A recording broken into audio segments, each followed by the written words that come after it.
शागिर्दों, अॼु पाण अदबी गुलदस्ते जी कविता साधू जे बारे में ॼाण हासिल कंदासीं। साधू कविता जेकी आहे उहा सामी साहिबु लिखी आहे। सामी साहिबु शाह सचल सामी जी टिमूर्तीअ मां हिकु हो। त हीअ जेको कविता आहे पाठ आहे उहो लिखियो आहे सामी साहिबु। त इन जो जेको जनमु आहे सामीअ जो 1743 ईस्वीअ में थियो ऐं 1850 ईस्वीअ में परलोक पधारियईं। सिंधीअ जो महान वेदांती कवि आहे। सामी जेको आहे उहो सिंधीअ जो महान वेदांती कवि आहे। हू सिंधी ज्ञान मार्गी संत काव्य धारा जो बहितरीनु शाइरु लिखियो वञे थो। हुन जो पूरो नालो भाई चैन राय बच्चूमल लुंड हो। लुंड जेको हो हिन जी सरनेम हुई। सामी मेंगरा संदसि गुरु हो। गुरु श्रद्धा सबबि हुन पंहिंजा श्लोक सामी ऐं मेंगो नाले सां चया आहिनि। इन करे खेसि सामी कोठियो वञे थो। हू सादगीअ जी मूरत उच्च ख़्यालनि वारो संत पुरुष हो। हू गुरमुखीअ में पने में चुटकियुनि ते श्लोक लिखी मट में विझंदो वेंदो हो। पोइ इहे सौदे सामीअ जा श्लोक नाले सां छपाया विया। संदसि श्लोक इन भारतीय फ़िलसुफ़े में ॿधल आहिनि त हू जग मिथ्या आहे। हीउ जग जेको आहे मिथ्या आहे, कूड़ो आहे। माण्हू अज्ञान सबबि हिन माया ॼार में फाथा पिया आहिनि। गुरूअ जी कृपा सां मिलियल ज्ञान जे प्रकाश सां हिन मोह माया खां मुक्ति मिली सघे थी। संदसि श्लोकनि में भारतीय दर्शन ख़ासि करे वेदनि में आयल अनेक वीचारनि जो सवलीअ ॿोलीअ में बयानु कयो वियो आहे। इन करे हिननि श्लोकनि खे सिंधीअ में वेदनि जी वाणी कोठियो वञे थो। तव्हां ॿुधो हूंदो सामीअ जे जेके श्लोकनि वेदनि जी वाणी सिंधीअ में सुणाया। वेदनि जेकी वाणी आहे, जेकी हुननि जी भाषा ॿोली आहे, उहा हिन सिंधीअ में प्रयोग करे असांजे अॻियां साम्हूं रखी आहे, जंहिं करे उहा ॿुधण में तमामु मिठी ऐं तमामु घणी माना भरी अर्थ भरी साबित थी आहे। त हिन श्लोकनि में जेको हिन कुझु ॼाणायो आहे उन जे बारे में पाण ॿुधूं था त हिते ॾिनल श्लोकनि में सामीअ सचे साधुअ जा गुण ॿुधाया। सचे साधुअ में जेके गुण हुअणु खपनि, जेके ख़ूबियूं हुअणु खपनि, उन जो ज़िक्र हिन अहिड़े तरह कयो आहे त पहिरीं पैरा जेका आहे उन में ॿुधाए थो, निर्मल निराला साधु जिन संसार में। साधु जेके आहिनि उहे निर्मल आहिनि, पवित्र आहिनि। उन्हनि खे हिन संसार में रही करे बि संसार सां को मतिलबु कोन आहे।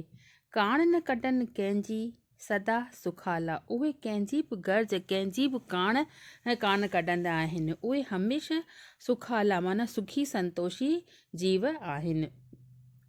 रता रहन रंग में मगन मतवाला। उहे पंहिंजे ई रंग में रुतल हूंदा आहिनि, पंहिंजी ई मस्तीअ में मगन माना ख़ुशि हूंदा आहिनि। मतवाला पंहिंजे ई मत में, पंहिंजी ई सम्झ में। उनखे हिन संसार जे माण्हुनि सां को बि लेन देन कोन हूंदो आहे।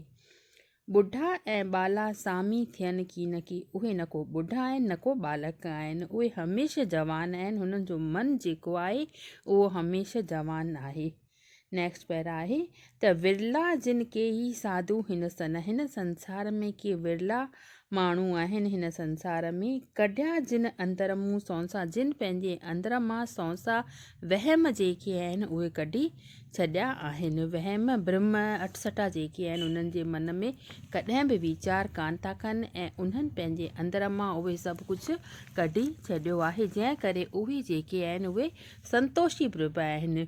सही कयाऊं सभ में पिरीअ खे पेई। उन्हनि पिरीअ खे माना पंहिंजे महबूब खे सही करे छॾियो आहे। उन्हनि पंहिंजे पिरीअ खे सही सुञातो आहे। सन्मुख थिया से ई सामी सुपरियुनि सां। ऐं उन्हनि पंहिंजे मन मां छाकाणि त वहम अड़सठा जेके आहिनि सौंसा कढी छॾिया आहिनि, इन करे हू पंहिंजे सुपरीअ जे पंहिंजे पिरीअ पंहिंजे महबूब जे साम्हूं थिया आहिनि। उन्हनि सां उन्हनि जी मुलाक़ात थी वई आहे। नेक्स्ट पैरा आहे त चलन उल्टी चाल साधू जिन संसार खां। हिन संसार खां जेके आहिनि उहे चाल उल्टी हलनि था। पंहिंजी जेका उन्हनि जी जीवन जी रफ़्तार आहे ऐं हिन संसार जे माण्हुनि जी जेका रफ़्तार आहे त हू जेके आहिनि हिन संसार जे माण्हुनि खे लेखे में बि न ॻाणींदा आहिनि। पंहिंजी ई मस्तीअ में पंहिंजी ई धुन में हमेशह अॻिते अॻिते वधंदा रहंदा आहिनि प्रभुअ जे मगन में, प्रभुअ जी यादि में। लंघिया पार समुंड खां छिन में मारे छाल। हिन संसार खां अॻिते निकिरी करे हितां समुंड मां छाल मारे करे माना छलांग ॾेई करे हिन संसार खां पार निकिरी हलिया विया आहिनि। मेटे वेठा मन मां सामी सभु ख़्याल। उहो पंहिंजे मन मां सभु ख़्याल मेटे छॾिया अथऊं, ख़तमु करे छॾिया अथऊं। रहनि लाल गुलाल सदा पंहिंजे हाल में, पंहिंजी ई हाल में, पंहिंजे ई वजूद में, पंहिंजी ई मस्तीअ में हू लाल गुलाल रहंदा आहिनि। लाल मतिलबु जेके जिन जा चहिरा जेके आहिनि तमामु ॿरंदड़ मशाल वांगुरु गुलाल वांगुरु ॿरंदा रहंदा आहिनि। छो उन्हनि जा चहिरा ॿरंदा आहिनि? छो जो उन्हनि जे अंदर में कंहिंजे बि लाइ बुराईअ जी भावना कान्हे। हू हमेशह पंहिंजे मस्तीअ में मस्तु रहनि था। हिन संसार सां उन्हनि जो को बि वास्तो, को बि लेन देन कोन आहे।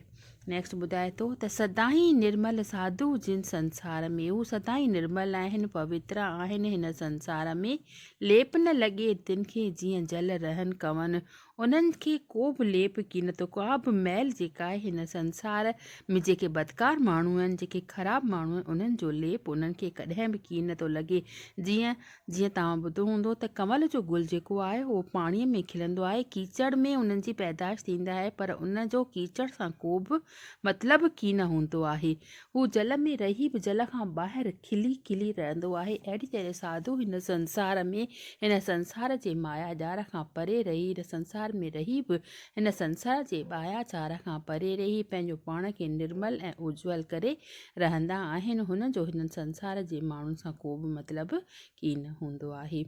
अंदरि सम शीतल ॿाहिरि तता ताप जो। उन्हनि जो अंदरि जेको आहे उहो तमामु शीतल आहे, थधो आहे, बिल्कुलु ठारींदड़ आहे मन खे। ॿाहिरि तता ताप जूं, ऐं उहे जेके ॿाहिरि आहिनि हिन ताप खां जेके आहिनि ततल आहिनि। उन्हनि जे मुंहुं भले ई ॿरंदड़ हुजनि पर उन्हनि जो अंत जेको आहे उहो शीतल हूंदो आहे। सदा एकांती साधू जिन संसार में। साधू जेके आहिनि उहे सदा एकांती आहिनि। हिन संसार में एकांत पसंदि आहिनि। हिन संसार में हू कंहिंसां बि मतिलबु की न रखंदड़ आहिनि। पर्ची पंहिंजे घर में पाती जिन पाती। उहे पंहिंजे अंदर में जाती पाए करे पंहिंजे अंदर वारे परमात्मा सां मिली करे अंदर में जाती पाइनि था ऐं अंदर वारे परमात्मा सां मिली हिकु थियनि था। सामी सुञाती मूरत महबूब जी। उन्हनि सुञाणे करे पंहिंजे महबूब जी मूरत सुञाती आहे ऐं उन्हनि सां मिली करे उहो हिकु थिया आहिनि। उन्हनि मां हुननि तमामु घणो ज्ञान हासिलु कयो आहे।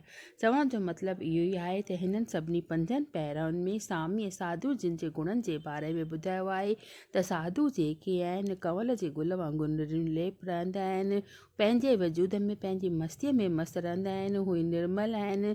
हिन संसार जे अठसठनि में वहमनि में ब्रह्मनि खां हू परे आहिनि। हू कंहिंजी बि कान कढंदा आहिनि ऐं अहिड़ा जेके साधू आहिनि के विरला हूंदा आहिनि। सवनि मां को हिकु विरलो साधू हूंदो आहे जिन पंहिंजो पाण खे परमात्मा सां मिलाए करे हिकु करे छॾियो हूंदो आहे। त हिन मिलाए करे साधूअ जे गुणनि जे बारे में हिन में ज़िक्र कयल आहे। हिन में ॿुधाए थो, हिन में लफ़्ज़नि जी मीनिंग ही तव्हांखे ॾिनी पई अथव, किथे किथे तव्हां अटको त हितां मीनिंग ॾिसी करे उनखे सॉल्व करे सघो थियूं।